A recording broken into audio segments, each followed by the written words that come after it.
Hello guys, meron akong violation, no. Limited earnings ako sa stars tsaka sa other monetization. Tapos ang violation ko is suspected fraud.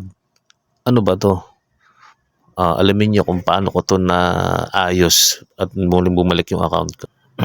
So ayan, may nag-notify sa akin sa Facebook. Nakalagay dyan, limited earnings. So pag open ko, ayan ang nakita ko, suspected fraud. Yung stars ko, tsaka yung other monetization ko, restricted. Ayan, tingnan nyo, nung kinlik ko, ganyan na lumabas. Ayan. So, di ba, ano siya, yung violation niya, kakaiba. Hindi siya parang hindi siya pangkaraniwan sa nakikita kong nag-tutorial kasi wala pa ako nakakita. Talagang pinanood ko yan. Sabi ko, saan kaya ako paano kaya ako ito ma-resolve? Tapos, yung pag-click ko sa may violation na yun, hindi naman lumalabas yung video. Kaya hindi ko alam kung anong videos ko yung may violation. So, ayan. Hinanap ko rin sa profile. Sa profile mo, recommendable. Wala yung video na yun. Kaya nag-decide ako na i-request review ko na lang kaya.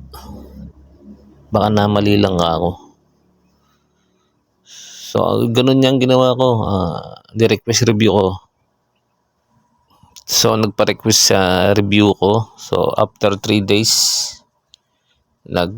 chinek ko yung profile status ko. So, ayan, tingnan nyo mga kabiyahe. Eligible to monetize na uli. Di ba? Di ba nakakatawa? Ba't nangyayari yung ganun na, na nagkakamali pala. So, tingnan nyo. Andyan na yung tools ko, yung in-stream ads ko, tsaka yung stars ko, wala na siyang pula.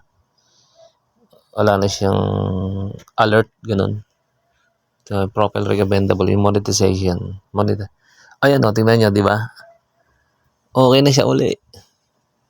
Nagpa-request review lang ako. Yun lang ang ginawa. Wala akong binurang video. Wala lahat. Kasi ang alam ko sa account ko, hindi mag-aaganan. Wala siyang violation. Kaya naglakas loob ako na ipa-request review.